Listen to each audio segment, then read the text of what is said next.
show. The winners, the losers. My message to the losers: losers, look in the mirror. No? Well, maybe you should. Sorry. Well, that's my feeling. Losers, look in the mirror. Okay? You know, yeah. I mean, for months, Democrats have been saying, how is this even close? And they're right. It wasn't.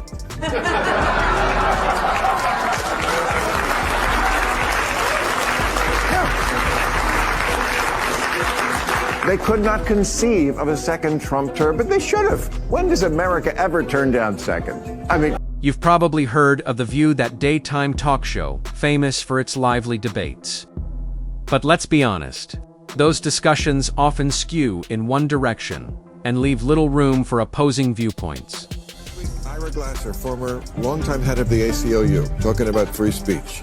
Whoopi Goldberg, who, by the way, I hope is still a friend, we can disagree with each other, should not be canceled or put off her show, as much as I totally disagree with her crazy statement.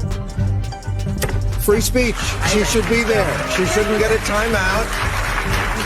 Not every single thing has to be for everybody. Right. We can have platforms that have stuff on them that not everyone on that platform or who consumes stuff on that platform enjoys. And The View is a particularly weird place to do a cancellation.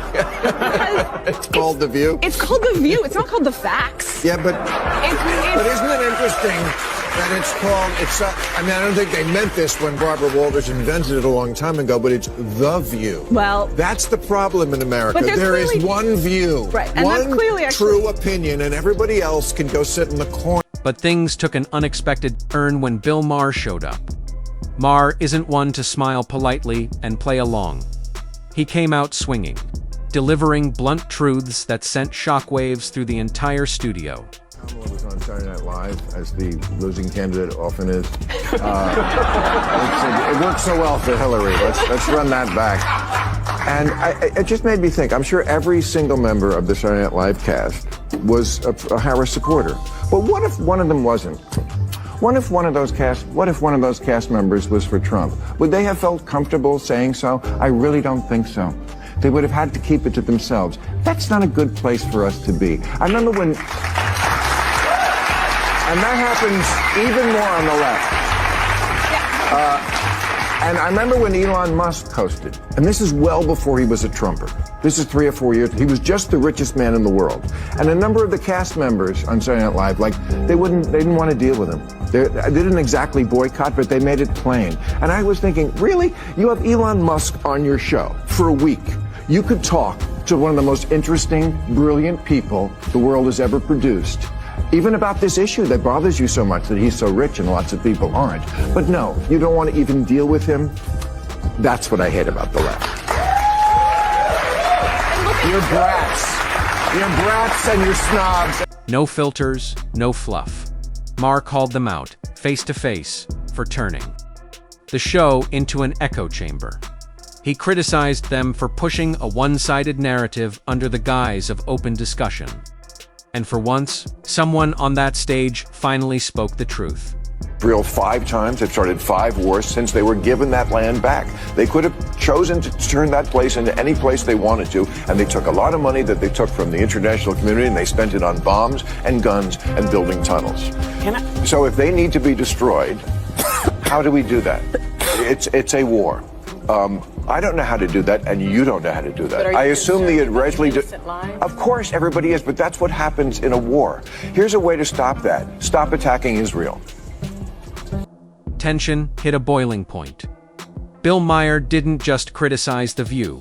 He held up a mirror to it, and what it reflected. Bias, groupthink, the illusion of open dialogue.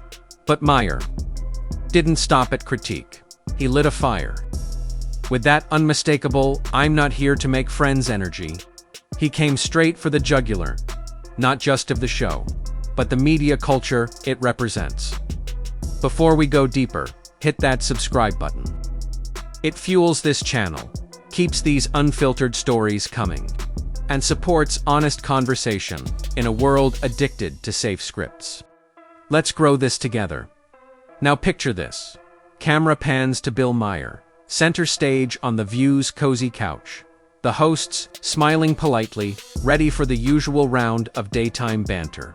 But Maher, he's got that look. You know, the one buckle up. I'm rewriting the script. And that's exactly what he does. He calls out the show's central contradiction. How a show called The View somehow only seems to have one. Maher tears into the panel for running what he calls a polished echo chamber. A place where real disagreement gets framed as problematic. And genuine diversity of thought is quietly escorted out the back door. He doesn't sugarcoat it. He says what a lot of viewers have felt for years, but few have had the guts to say on that stage. You could feel the unease, body language shifting, smiles cracking. Like he was pulling back the curtain on a performance everyone was part of, but no one wanted to admit was happening. And Maher wasn't done. He widened the lens. This, he argued, isn't just a problem with The View, it's a media-wide epidemic. Major outlets, he said, have built empires on enforcing groupthink and punishing dissent. Step out of line, Evan, slightly, and you're cancelled. Exiled from polite society, creativity, dialogue, and nuance. Sacrificed at the altar of fear. When he said it, the hosts stiffened. You could feel it. Because The View has been there walking back statements, cutting off guests mid-sentence, dodging blowback with rehearsed civility. And Maher called it out plain and direct. He wasn't just throwing punches for sport. He was making a bigger point: discomfort isn't the enemy of democracy, it's the engine of it. Disagreement isn't hate, it's how progress happens. The real problem. Not confrontation, silencing, and just when you think he's finished, he flips the table again. This time, Maher challenges how the media portrays political perspectives, especially Trump supporters. He doesn't blindly defend them, but he does call out the hypocrisy. You can't claim moral superiority while casually writing off half the country as lost, evil, or beneath dialogue. That's not progress. That's arrogance. And Maher's message is clear. If we keep silencing each other, we lose the ability to grow. Real dialogue requires friction. Growth needs disagreement and truth. It rarely comes gift-wrapped in comfort.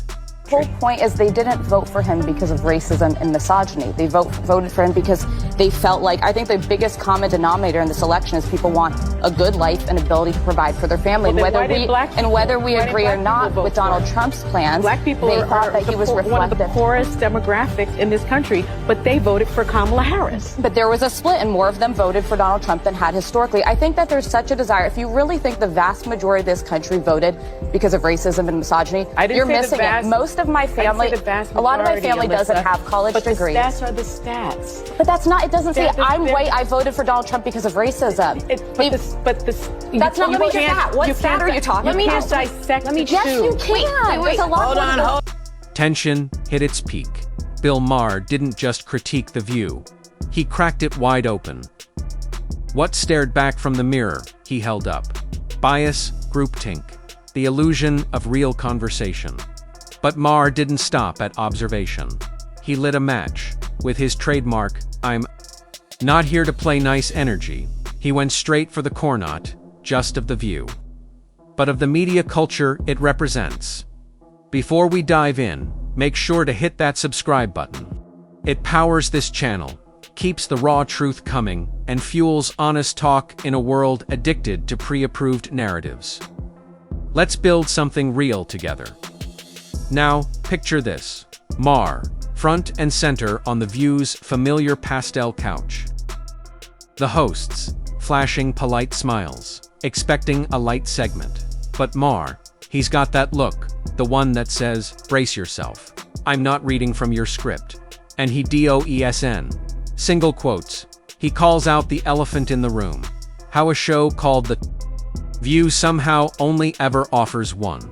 Maher accuses the panel of running a polished echo chamber, a space where dissent is sanitized, and real ideological variety is quietly pushed out the back door. He doesn't hedge. He says what many viewers have thought for years, but no one's dared say on that set. The room shifts. Body language tightens. Smiles falter. It's as if Maher pulled back the curtain on a stage everyone was acting on, but no one was ready to admit was scripted.